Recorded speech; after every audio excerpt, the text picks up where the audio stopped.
Next up, we got Ultimate Ben.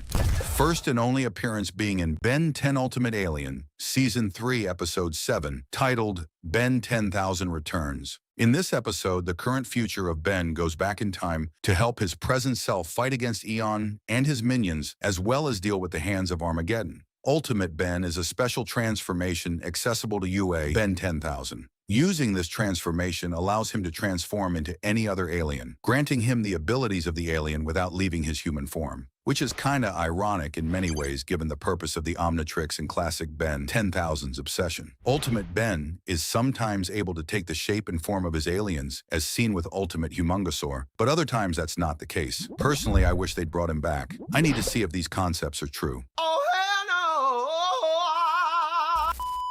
The Ultimate Ben transformation allows him to be faster and more efficient, allowing him to use the alien's powers with ease, whilst perhaps adding an element of surprise if he didn't shout the name of his aliens out and have a gigantic cool-looking hologram behind him. That was the only thing going for him. I'm also guessing he doesn't gain the physical weaknesses of his alien, like Clockwork being out of breath when running due to his heavy biology. I guess this is more of those instances where UA is being stingy and cutting corners when it comes to their realistic design approach. Although this did allow us to see him turn into a plethora of aliens and use their abilities without animation and design limitations. But the classic series was able to do that just fine. So the concept gets an 8 out of 10, and execution also gets an 8 out of 10. When not being compared against the Omnitrix, it's definitely a good idea. Being able to use any number of abilities from millions of DNA samples available is amazing. It's very useful. It has some pros and cons, like not showing what alien he is and making his weaknesses harder to figure out and exploit. But his face and whole body is super exposed. It also kind of defeats the purpose of the Omnitrix, being able to walk a mile in another species' shoes. It's more than just powers, but the things that come with their physical appearance too. We saw 9 quote-unquote transformations in UA Ben 10,000 single appearance, and given the time frame, I feel like they did all right. But maybe the writers could have added like an optional alien-themed costume or accessory for each form, and have Ben lean more into the more unique fighting styles of each alien, just like the spider-monkey sequence shown in the episode. All in all, I'll give it a low A tier.